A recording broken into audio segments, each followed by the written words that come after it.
Let's start with the current phase of the conflict in Ukraine. There is an article in Forbes. It says that a Ukrainian brigade has disintegrated with hundreds of soldiers surrendered near progress. Yeah, it's progress. Yeah. What's going on, Andrei, right now in Ukraine? Well, no, just physical annihilation of the armed forces of Ukraine and its curators, advisors, and in fact, part of the command corps from NATO countries. There was another attack on some gathering again near Kharkov yesterday.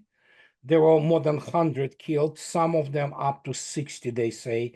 They were British, American, and other officers, essentially. So, and mercenaries, as they call them. So, yeah, it just continues to, demolish what's left. So, at Progress, they caught whatever, the 63rd Brigade, I believe.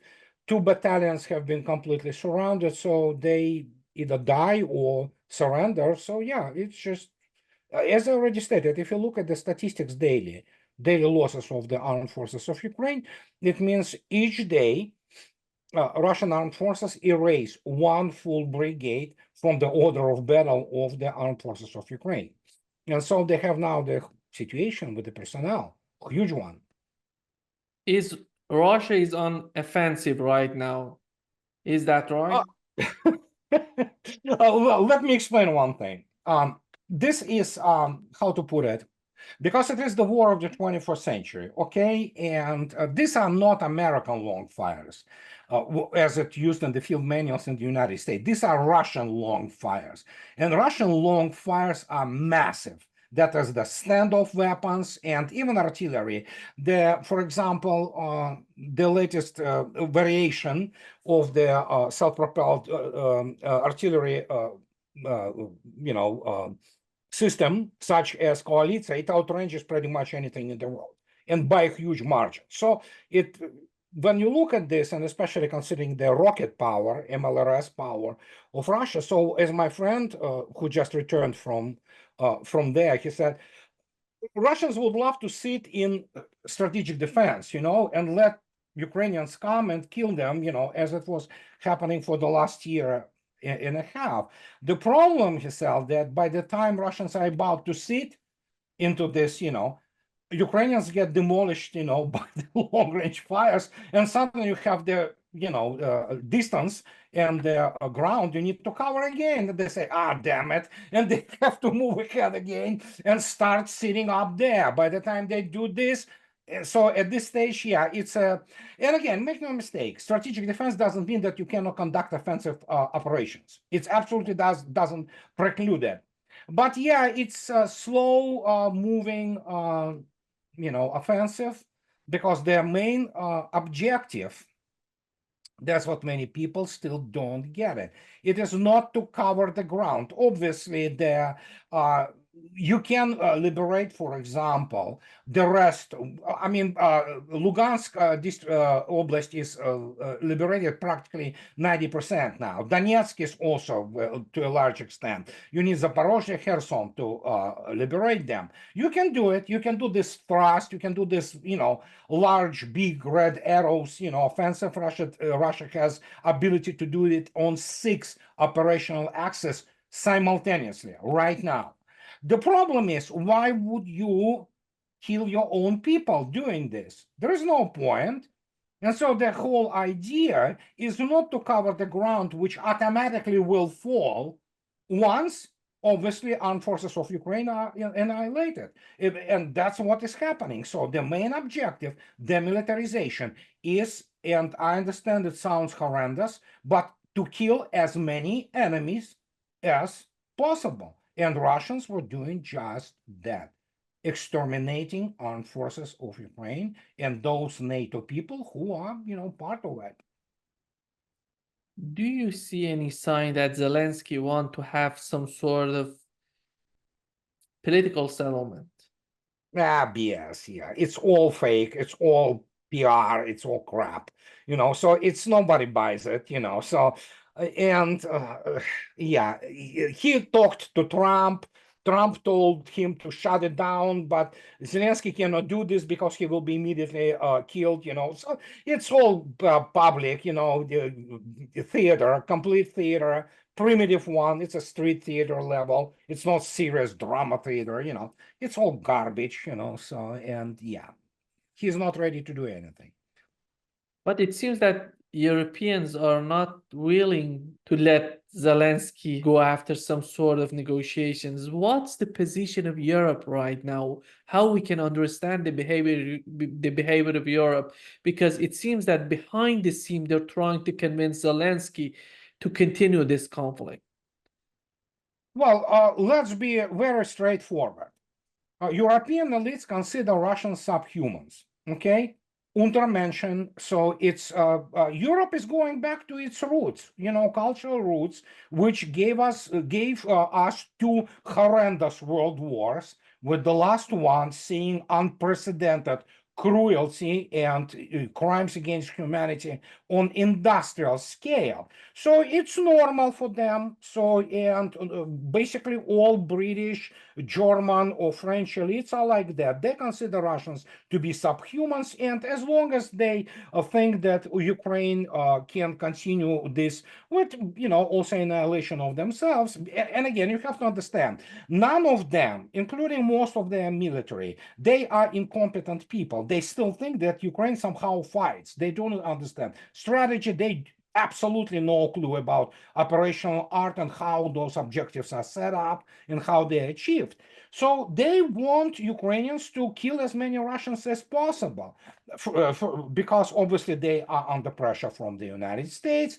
And in general, let's say it what I'm saying all the time, and I wrote a book on that. Europe is a degenerate cultural political entity, and European Union, European Commission, it's something like sort of abomination. So Europeans wanted it. Majority of Europeans, many people like, oh no, we're not all like this. Well, I know you're not all like this, but 75% of Europeans want Ukraine to kill Russians. And again, Russians know it, and Russians don't have any illusions on this matter. And so they will continue to do it out of spite, out of pressure from the United States, and simply because they hate Russians and Russian people.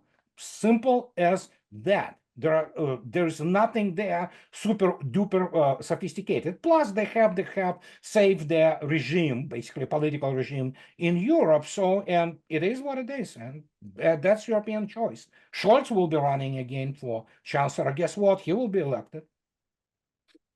Yeah. Joseph Borrell reported that 70% of Ukraine's energy facility have been destroyed during this conflict. And with the casualties, you look at the suffering, the devastation of the country, you see all of them together. You see how you can suggest to Ukraine to fight, because it's a machine out of gas, out of everything. Everything's broken. The nation has reduced to 20 million, from 40 million to 20 million. It's unbelievable. And how in Europe they can convince themselves to do that. I'm not talking about the Ukrainians.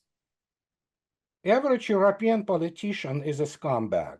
Okay, he will sell his family, his children, his whatever. So for whatever they think, and again, they are driven by the century-old hatred.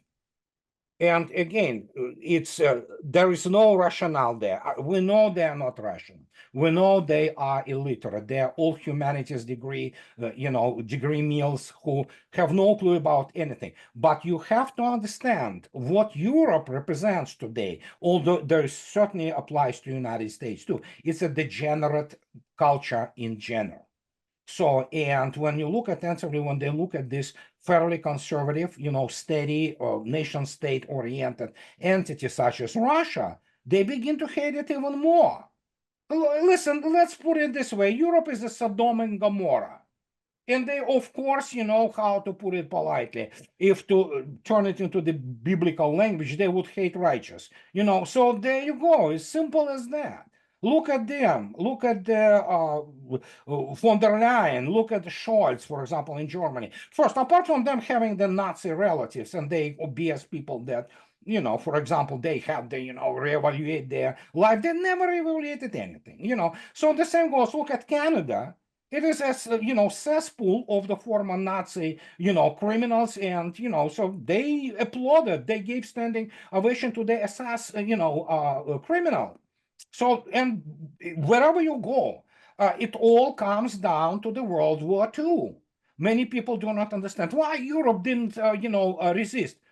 The reason they didn't resist because they didn't have the impetus for that. Because for the general, in general sense, for them, Hitler was and Nazi Germany was closer culturally and in spirit than, for example, communist Soviet Russia.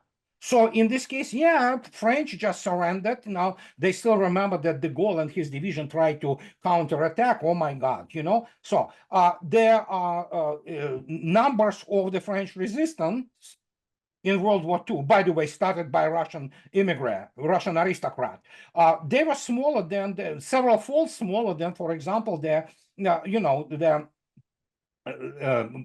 practically French division, SAS division Charlemagne. And, you know, you look at this and, yeah, everything is back to square one. Hello, you know, so, and it's kind of natural for them. So, and again, they initiated the biggest slaughter in the human history, and they learned nothing, and they will learn nothing. So now they will change one type of fascism to another, so-called liberal fascism, and we already know. So they will all at some point of time will get their gender reassignment, and you will see yourself what is going on there. That's it. So that's who they are. And I'm not talking about this, you know, exception of 25% roughly water of normal, you know, healthy people, you know, morally, ethically, you know, but majority of them are. So there you go.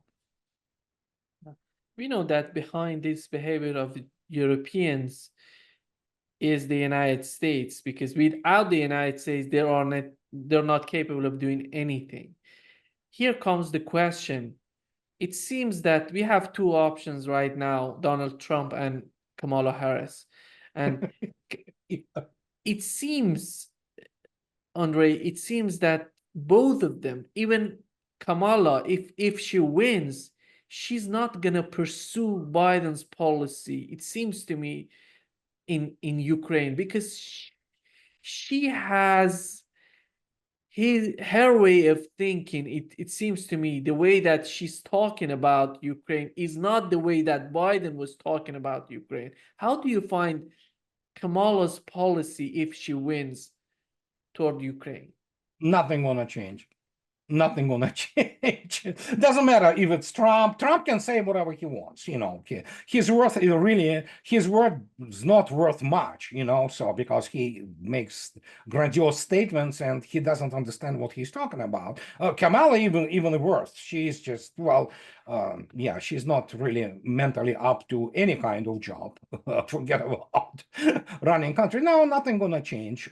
And Russians don't build any illusions on this matter. So yeah, they will try to continue to do what they're doing because obviously their interests, large financial interests of the U.S. military industrial complex are involved. You know, at this stage they are making killing. And Europe, plus, you know, they kill Europe. United States is not interested in having the, competition in Europeans, and United States shouldn't worry about it. There will be no competition because actually is Europe is becoming a pauper anyway, you know, so they're just, you know, so no resources, no nothing which really makes you move forward, energy-wise especially. So, and in this case, why not? I mean, they will try to push them to commit suicide completely, but as Mr. Lavrov stated, United States obviously doesn't understand that if Europe does some stupid thing, United States gets it, you know, and Russia has all means to basically, you know, wipe the United States off the map. So, and so they will try, continue to do it. They are well looking at a complete degeneration of the political elites. They cannot think rationally, cannot think straight, and they are incompetent. That's the problem. They are utterly incompetent. Forget about being immoral, okay? Forget about this. We know they are amoral. They have no morality, no integrity, no humanity in them left. But they are incompetent, and especially militarily and economically. And so they probably will continue to do the same thing until it's just Europe completely implodes, which it will. It's just a matter of time, and then we'll see what let's see where it all goes. It goes to BRICS primarily. So At least we know that who's going to be the vice president of Donald Trump, and both of them are against the conflict in Ukraine. At least they're talking about it, Andrei. But on the Democratic part, we don't know still, as I mentioned before, we don't know still what Kamala's official policy would be toward Ukraine, the conflict in Ukraine, and the situation between Russia and Europe. Here comes, it's not just Ukraine, it's the situation, the security between Russia and Europe. This is important. And Vice President of Kamala, we don't know who's going to be the Vice President of Kamala. That might show us what would be her position. But at the end of the day, there is a distinct, just you say there is no difference between them. Why? When one side is talking about it and saying that he's gonna put an end to this conflict, and the other side is so hesitant to talk about it. Trump cannot put the end to the conflict. It's typical Trump bravado. It's hot air, so because it's not up to him. So that's it. It's not up to him. He doesn't understand that, or maybe he does, but he doesn't want to, portray himself as in weak position. But he is in a weak position.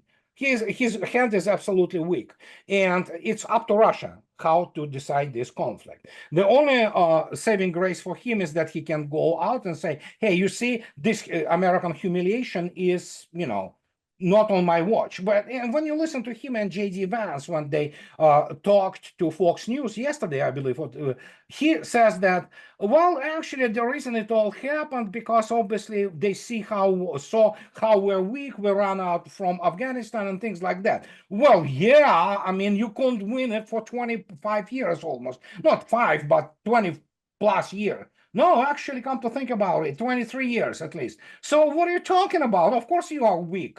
Then suddenly he says, "Oh yeah, you fight Russian. They are machine which beat Napoleon and Hitler." Well, yeah, he's correct. Russians never compromise on their security. They trusted the West in 1990s. They got screwed over, so never again. So, and the question is now, he cannot settle it with Zelensky, because actually and he should know this, for crying out loud. He was the guy on whose watch Ukraine started to be armed to the hilt. All of it, flow of the weapons, of all those, advisors in earnest. Before that, it did exist, no doubt about it. But it was on his watch where Ukraine was fully prepared to be thrown against Russia. It was on his watch. He has to ask Richard Grenell, who ran this whole damn operation, okay? How Trump destroyed all Russian-American relations by closing practically every single diplomatic mission in the United States, So the guy did it, okay? He can say, "Oh, yeah, I was sabotaged." Well, you collected. You chose your national security team. You chose the warmonger, war criminal John Bolton, and all those people who literally he couldn't do anything. He was so, what's difference this time? What is the difference this time? Somebody think that he learned his lessons? Maybe, maybe not. That's the problem. As for Kamala Harris, I mean, you know what? I don't think so she can win. Because obviously all those polls are garbage, especially Reuters poll, which puts her ahead of Trump. But the point is that they cannot change things because too many financial and cultural even interests are involved. Plus, do not forget that GOP is, it's hugely Zionist influenced party. Well, Netanyahu, as even Scott Ritter says, I can quote Scott, he owns US Congress. He owns GOP. They are all, most of them are Christian Zionists, and AIPAC and neocons is their natural position. Few common sense members there, they do not make much difference. And GOP should become Trump's party. Guess what? He will do nothing about it. He's Zionist himself. So there you go. And that will continue. So we have a combination of factors which affect this. So it will continue until there's nothing left in Ukraine. And it's already nearing this point, as you correctly stated. We do not even know now the actual number of Ukrainians who are left in Ukraine. It's probably that I heard the number 19 million, but it's probably somewhere around 15 now. We literally have the process of the depopulation of the country, pushed by European Union and NATO. So there you go. And once there will be nobody to fight and the front crumbles, which is in the progress, as I already stated, Russians are not in rush. You know, many people don't remember that there's 1981 surprise, which was, of course, you remember 440 hostages, American and Canadian hostages taken by Iranians in 1979. And it was 440 days, I believe, which was the drama on Carter's administration. Watch this. Guess what? Iran showed Carter that they will not allow him, to be reelected. And guess what? They released all hostages on the day of inauguration of Ronald Reagan. So who knows? The Russians may be, just preparing some surprise either for the election day or for the whoever will be inaugurated. So why rush? So if I would be Vladimir Putin or sitting on the Security Council of Russia, I would suggest to do that. Say, why don't we prepare a present for the United States on the election day? Like a couple days before, during whoever is elected on inauguration. Hey, Iran did it. Russia certainly can do that. When it comes to the conflict in Gaza, we know who's behind the support that goes to Israel. But who's behind this hatred against Russia? We talk about Zionists in the United States who are supporting Israel, who are in line with Israel, who are doing everything in favor of Israel. But who's behind this hatred, this unbelievable hatred against Russia? Well, you have to keep in mind Zionists, because Russians have been always supporting actually the Arab causes. Okay, so it's a huge deal. Then you have this Jewish immigration from the former Soviet Union and Russian Empire, who still hold the grudge against the pogroms.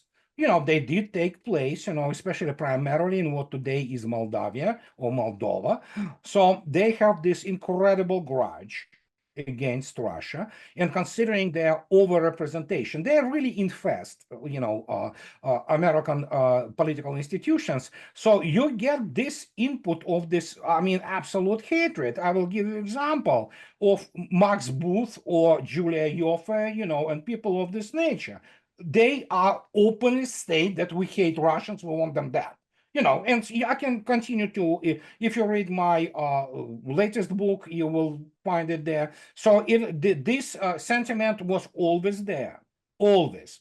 And it was always connected to some degree with Zionism and Israel, including during the Cold War, like the right of the resettlement, the Soviet Jews being imprisoned and all that. So it's traditional. And of course, there's, again, you have to understand, if you look at the Anglo-Saxon Protestant elites, for them, Russia is, how to put it politely, Russia stole the American thunder. If there was the United States, which was supposed to be this, thing, but suddenly, these are Russians who defeated Hitler. These were Russians who flew in space first. These are the Russians who restored their country after being utterly demolished, and things of this nature. And you look at this throughout the history, there is a lot of hatred, and especially when you are Protestant fundamentalist, you're that type, not only Christian Zionist, but also this, evangelical, fundamentalist. People who look at those things from the point of view of rapture, all this, these crazy ideas. So they look at the traditional Christianity in Russia, which is, of course, and they hate it. That's why, for example, United States invested huge effort in prosecuting even very much not pro-Russian, but Ukrainian Orthodox Church. They just simply did all they could to destroy it there. And they did all they could to corrupt, for example, global Orthodox Church, including the Patriarch Bartholomew, who is, people say openly, he's CIAS. Okay, so it is all about destroying basically this type of the religious view, which of course came to be realized through the large portions of the Soviet period, and especially now in Russian constitution, which of course it's a conservative constitution, for crying out loud. So you have suddenly people of the alternative lifestyle, which are large number and very prominent, who hate Russia. Rachel Maddow hates Russians because obviously she's a lesbian. Everybody knows this. She's an open, and then suddenly you have this. Remember what Obama did during the Olympic Games of 2013 in Sochi. So it's this is like broad hatred across the many people of the political and cultural spectrum. So and it will continue until silent majority in the United States raises its voice and says that enough is enough, because you morons will bring us to the verge of the nuclear annihilation. And again, you have to understand that many people in American administrations, they were about rapture, the end times. These are people who are very badly educated, very uncultured. Most of the American political classes highly uncultured. It's very provincial in its outlook. So, and that's what you have. And they hate Russia. So it's combination of many factors. Yeah, the problem, Andrei, that I don't understand is why these Jewish people who are originally from Russia and came to the United States, why do they hate Russia? Why? What's happening? Because Russia was on their part when they were fighting Nazis. It wasn't about Russia, it was about Hitler that was killing them. Why Russia? Why do they hate Russia? Again, I said, they want pogroms. It's their vehicle, the same as tragedy of Holocaust. They are the ones who created the Holocaust industry in the United States. This is not to say that it didn't happen, it did. But obviously it wasn't the main point of the Second World War II, or Second World War. And so, yeah, these were Russians who were liberating Auschwitz, not Obama's uncle, So, but yeah, they just hate. They hate, they have grudge, and they hate because obviously they never have been represented in Russia in the way they were thinking about, especially after Stalin purged Trotskyist and Trotskyist movement, which was to a very large degree driven by Jews, in international Jews and Jewish organizations. So Leon Trotsky himself was a Jew.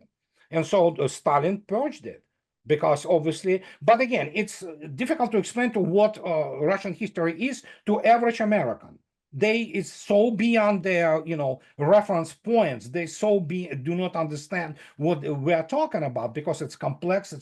Russia is a huge country with enormous history and enormous military history. And when you look at this, many people will not simply grasp what is going on. And so those people, especially those former Trotskyists who have been purged by Stalin, they have grudge.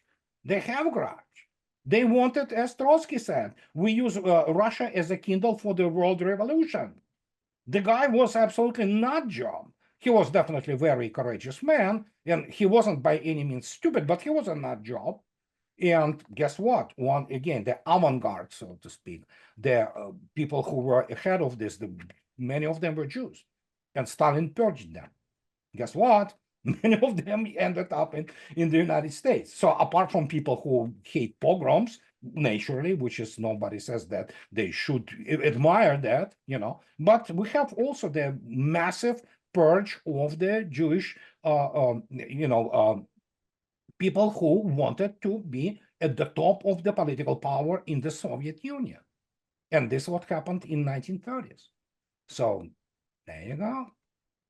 I think when history judge the conflict in Ukraine, they would say it's unbelievable when you see the people who were victim of Nazis are totally hand in hand with Nazis against Russia. It's unbelievable. This makes what's going on in Ukraine unbelievable. How is that even possible?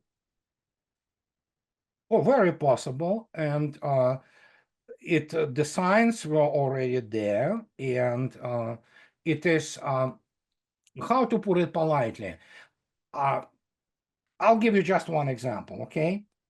Just one example.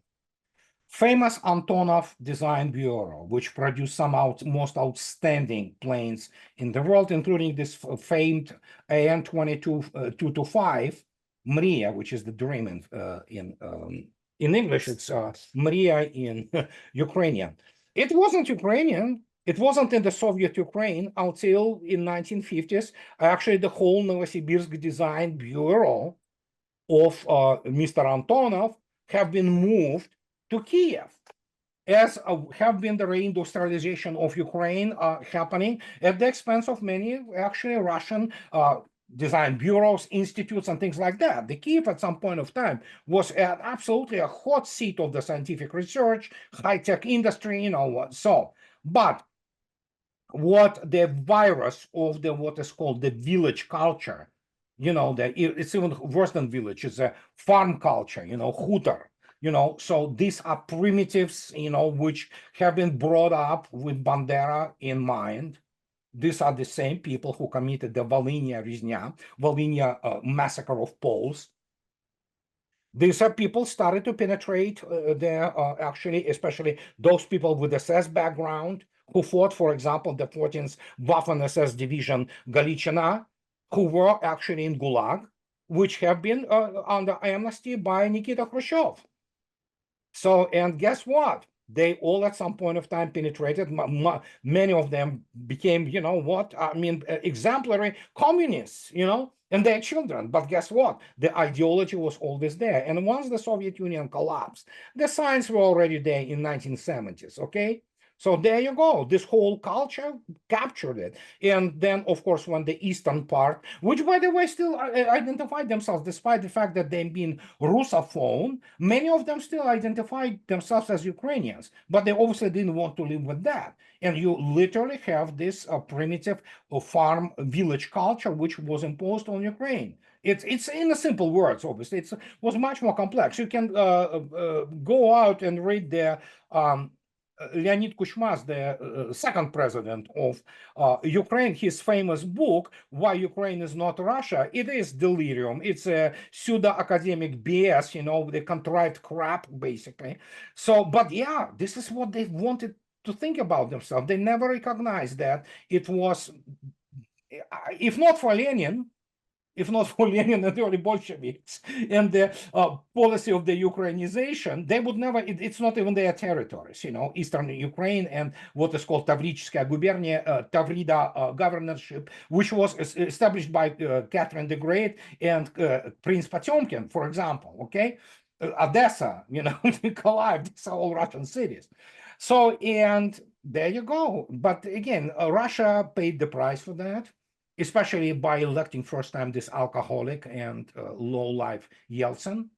And then, of course, the United States interfering directly in 1996 elections, which Time magazine gladly put on the front page that we are the ones who elected Yeltsin, okay? So you can look it up, it's all recorded, everybody knows this. So they needed this destroy, and again, low life, he was alcoholic, no honor, no nothing, just absolutely low life.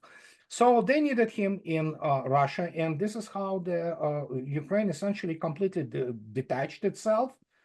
And they thought that they can exist without Russia. They forgot that basically practically everything they had was supplied in some way by Russia.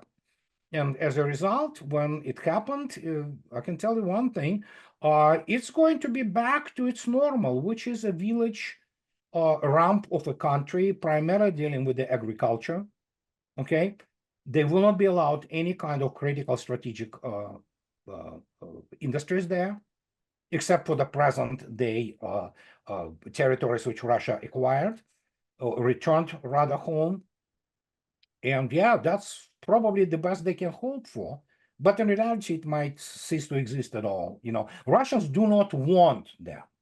That's the whole point. We discussed it a couple of days ago, Garland, Scott, and me. And Scott correctly stated, Russians don't have any brotherly feelings towards them. For them, they are treasonous nations. They are not brothers. So there you go. And that's what is happening right now. If you were to pick one of these political parties in the United States who has more hatred against Russia, which one would be? And is there any difference between these two parties? Oh, no, there is no difference in terms of, it's just different kinds of hatred, okay? But it's pretty much in terms of intensity, it's the same on both sides. So it's just that Biden family and, they were running their own business, money laundering through Ukraine and money laundering for Democratic National Committee. Republicans, most of them, they hate Russia because, yeah, as I already stated, they are Christian Zionists. They are primarily brainwashed, Cold War warriors who never knew. They don't know any history or anything. They're, as I already stated, highly uncultured, highly uneducated people, most of them. So, and their hatred is, some of them, they still think that Putin wants to recreate Soviet Union. That's how brainwashed they are. So, and considering the overall degradation of the American society, we're not even going to Europe. It's complete. It's basket case there. So, but looking at how United States degraded intellectually in the last 30 years, it's unprecedented. I never saw anything like this. It is literally mind-boggling. I'm just looking at this as I cannot believe that is happening. But yeah, that's who they are. So in terms of hatred, they both hate, but it's different type of hatred, on the different foundations. Can we say that the Democratic Party is more ideological toward any sort of conflict in the world, in Gaza right now, in Ukraine? But let's focus on Ukraine. They're more ideological when it comes to Ukraine, but the Republican Party is more practical. They know that the way that they're fighting in Ukraine, it doesn't end well for them. That's why it's not practical to continue this conflict. But the Democratic Party just doubling down based on their ideology. How do you find this difference between these two? I think so. You nailed it. I think so. You nailed it. Yes. As much as they hate Russia, GOP is more practical because, many of them are from businesses and they got used to count their money. They are capitalists in a good sense. Most of the Democrats, I have no idea who those people are. It's just absolute kind of, bizarre things like Obama, community organizer, who really he was community organizer. Okay, obviously he was a front for the GNC, but it's like, yeah, but there are many Republicans who are actually run businesses, and some of them successful businesses, and they can count cost and benefits. Okay, so and some of them they do have, and they are in some sense obviously patriotic people in their own way. So not all. The Christian Zionists, they have loyalty to Israel primarily, and whatever the hell their future life and in paradise and in heaven as they think, so that's their loyalty. So and when you look at them, so sure, yeah, they're more practical. They understand that they were talking, at least making talk out of it. I don't know how sincere it was about the national debt, which of course you have to service. Once you stop servicing national debt, American economy collapses.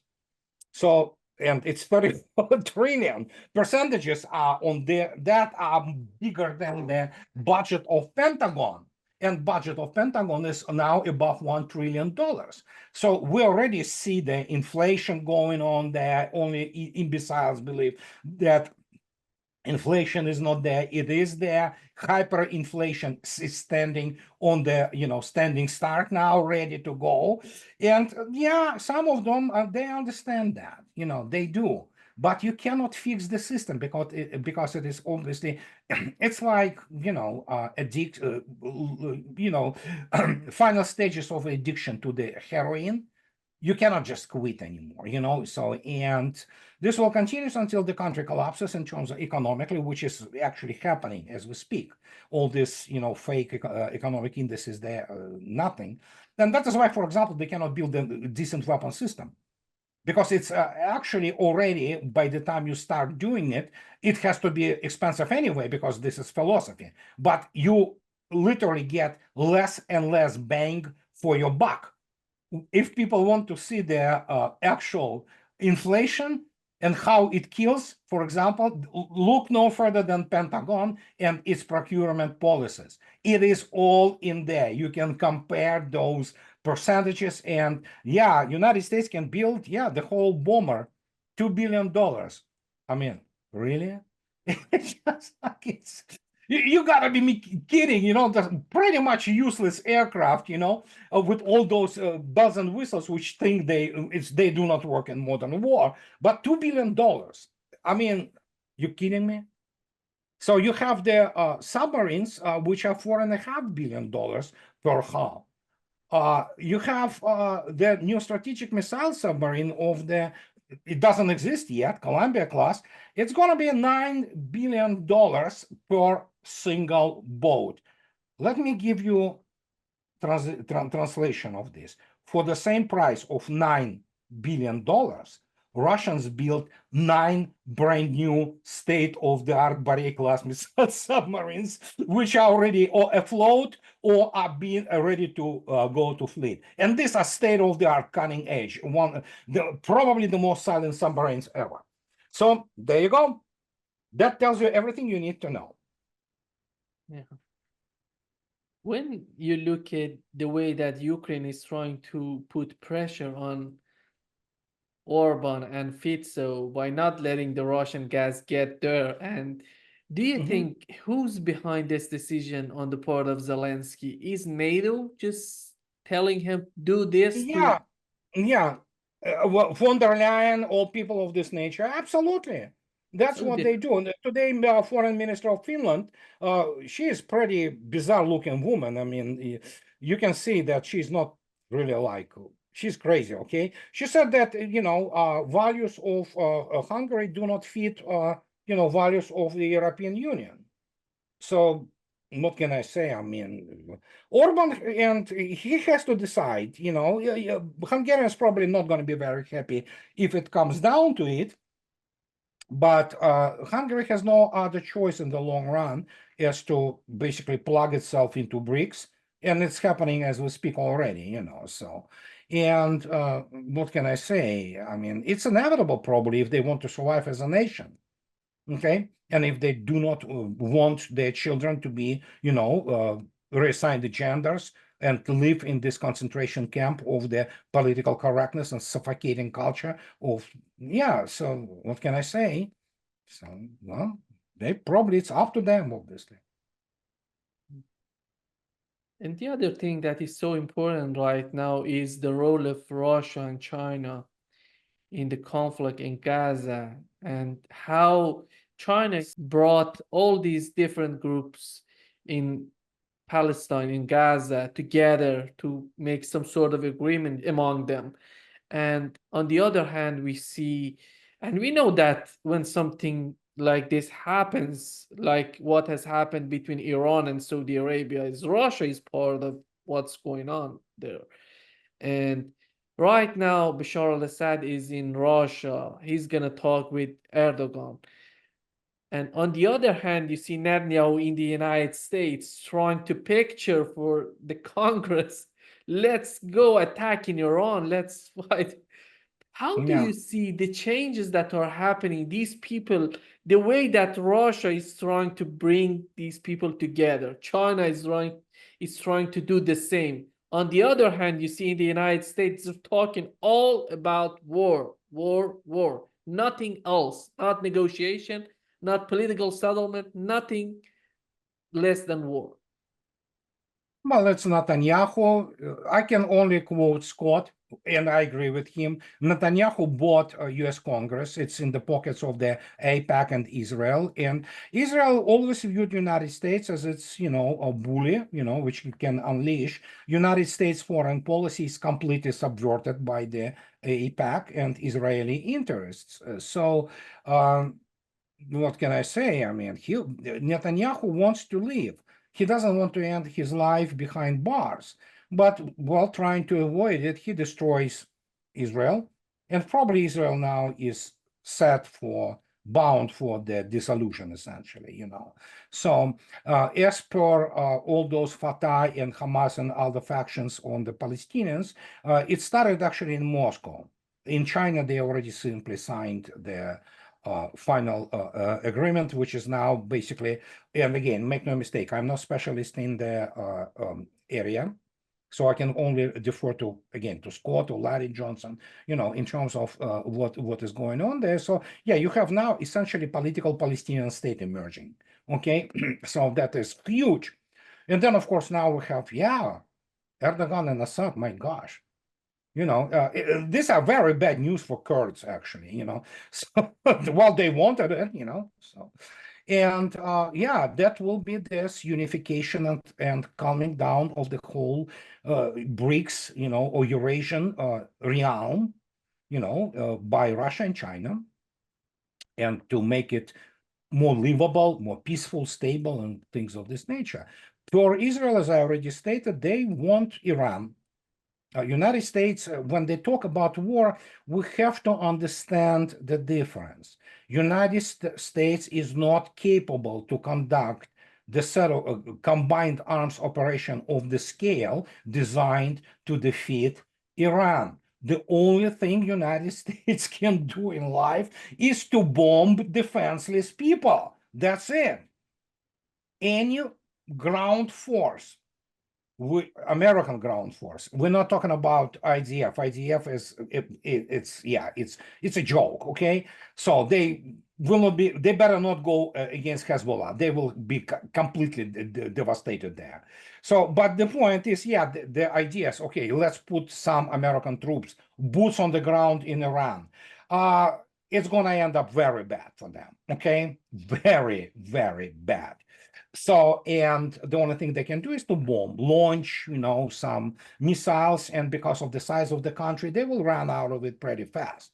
So other than that, that's the only thing they can do, and that's the war in their opinion. But the point is, the moment they bomb Iran, things will start to go really haywire for United States, because Russia is not going to allow Iran to be harmed in such a way that it will be, literally on the verge of regime change or whatever. So the only thing they have left is indirect strategies, which they always do. They are good at killing, assassinating people, fomenting trouble, paying all kinds of the so-called oppositions and things of this nature. But Russia is more in the hard kind of way support, like S-400s. Definitely first Su-35 started to arrive, and things of this nature. So yeah, good luck with them with this war. But once this war starts, United States will collapse economically, because it is clear that the Strait of Hormuz, Persian Gulf will be closed, period. And nothing you can do about it. And then whatever is going to happen with some of the US Navy ships, we don't know. It's not going to end up well for the United States, because it will escalate to the nuclear threshold, because United States is not conditioned to fight the conventional war of attrition. And Iranians, guess what? They are designed specifically for that. The first thing the United States will get, all their Middle Eastern bases will be attacked, and that will not be anymore, like it was there in 2020. There will be no warning this time, and those missiles will fly, and there's nothing the United States can do to intercept them. So the escalation is there. Well, Israel will get it too, and so, yeah, it's not going to end up well. Let's put it this way. It seems that Netanyahu tried to do everything to defeat Hamas, which wasn't possible for him. And they're suffering a lot in Gaza, despite killing many people, civilians, women, children. But they were not able to defeat Hamas. And right now, right after Hamas, they were talking about Hezbollah. They were changing the rhetoric toward Hezbollah to bring the United States in politically and militarily. Because if the United States goes after Hezbollah, nobody in the United States, in the European Union, would talk about against Israel, because the United States is part of the conflict. And you see all these protests against Israel would come down and just dissipate. That's why it's the political reason behind, in my opinion, what Netanyahu is doing right now. And when Biden said, if you go after Hezbollah, we're not going to be there to defend you, or we're not going to put troops on the ground to fight. Right now, he's changing toward Iran, because it seems the ultimate goal would be Iran. Right now, the United States is going to come in and fight in Iran, that nobody would be able to protest anything against Iran, Hezbollah, or it's unbelievable. I don't know if in his mind is this way, that he's trying to, by changing the rhetoric, by shifting it from Hamas to Hezbollah, right now to Iran, to do everything possible to bring the United States into the conflict politically and militarily. Yeah, absolutely. Yeah. They wanted to move the carrier battle group, to Mediterranean, to evidently planning to attack Hezbollah. But then again, United States doesn't have the real, first, it doesn't have the, desire to do it, specifically to put any boots on the ground, because they will be yeah, that will be the type of the losses United States never experienced before. And again, don't forget, considering Iranian development of the missile weapons, some of them are really high-level missile technology. They get it. The moment it starts, all American bases in the Middle East go in flames, and Israel goes in flames immediately. So, well, yeah, as I already stated, United States can launch some Tomahawks, and they can fly missions from the deck. That's about the extent of the capabilities of modern American military. I mean, good luck putting boots on the ground. See for yourself what's going to happen in Congress. So, hey, at least Democrats, half of the Democrats didn't even go to listen to Netanyahu. And some Democrat women came up with, this little thingy, war criminal, that's like, interesting. Somebody have got, to do that. So, and what can I say? Sure, let them try. And again, once the whole thing starts, oil prices, skyrocket. And United States economy, well, it's grind to a halt. I'm not even talking about Israel. Israel will be lost forever. It's going to be the new scattering for them, and it's already beginning to happen. But I mean, that will accelerate dramatically, So because we saw ourselves how the mythology of the Israeli air defense have been blown out of the water, and they've seen nothing yet. Okay, so there you go. And then again, there's another thing. Hezbollah definitely has the Onyx missiles. They have the export version of missiles, which are 300-kilometer range. Who knows if they will get the latest version, which is 800-plus-kilometer range. And then that's, no matter how you do, yeah, it's a very dangerous game. you know. But Netanyahu, you know, come on, he doesn't want to end up behind bars, you know. So, and the IDF knows how to fight, you know, backward militaries, you know. So when they get Hezbollah is a very serious military force, and some of those people are tough as nails, you know. They are ready to die, and they are ready to sacrifice, and they're ready to fight. And I mean fight. These guys are real deal. And if, Andrei, if we suppose something happens between Iran and Israel and United States, how we can imagine the behavior of Saudi Arabia and Turkey and UAE? Do you think they're gonna let the United States using their territory in order to attack Iran? I really doubt it, honestly, but I don't know. I honestly don't know. I really do not know internal dynamics in UAE, and Moscow and UAE. You know, they have a very good relations. Very good relations. They are kind of well established. So there's a lot. A lot will depend on Moscow also. And for Saudi Arabia, oh, I don't think so. You know, I really don't. Oh my gosh, do not forget those people might not like it at all. You know, and who knows what other there are many factions. There are many organizations which are fundamentalist Islamic organizations, Wahhabi in nature. Oh my gosh, you know, that's totally different story. Yeah. So yeah, difficult to say. I don't know. They may provide intelligence, in my opinion, but they would not get involved militarily in such a conflict No, no, because no. I don't. that would just tell Houthis, take care of Saudi Arabia and UAE, and nobody Oh can, no, no yeah, one and else. Would. yeah, they are very near Iran.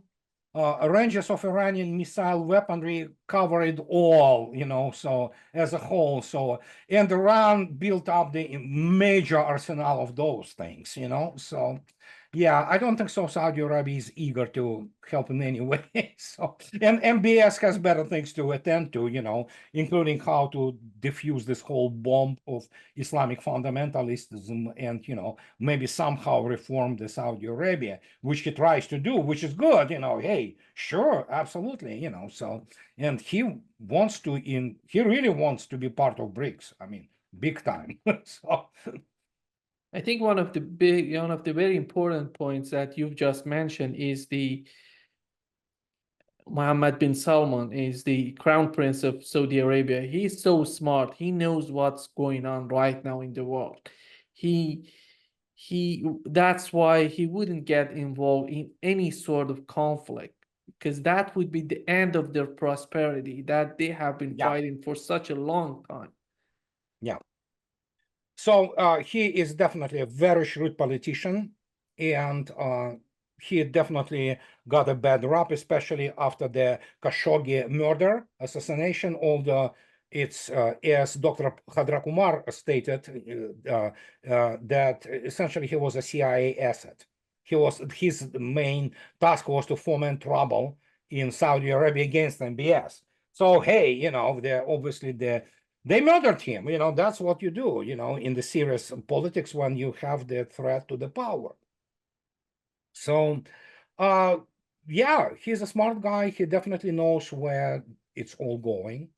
So, and he has obviously this huge problem with Saudi Arabia being this sort of on the leash of the United States, plus the issues of the family, and everybody in Saudi Arabia is somebody's prince or heir to whatever, you know. So, and he knows that until he keeps the prosperity going, he has a chance. How he will do it, you know, I don't know. I never was to Saudi Arabia, probably will never be there. So it's a pretty enclosed society. So, but yeah, he understands where the geopolitical winds blow. He wants to be the part of BRICS, and probably at some point of time to be part of the Shanghai Cooperation Organization, which obviously a strong security element to SCO there, especially in terms of the maintaining internal stability of the member states. And that's what MBS really needs, you know. So how it will work out, I don't know. Yeah. Here comes the position of Putin right now in bringing Erdogan and Bashar al-Assad together, which is so important for Gaza, for Hezbollah, for the situation with Iran right now. I think they're just planning for any sort of conflict if the United States and Israel go after making some sort of war in that region. Yeah, absolutely. That will be on the table. That will be discussed. And Erdogan better start, choosing chairs he sits on. He was too multi-vector, to put it mildly, for his own good. I mean, and so probably he will be also put in the position to make, some kind of the final orientation and choices. But I don't know. We'll see how it will go, Yeah.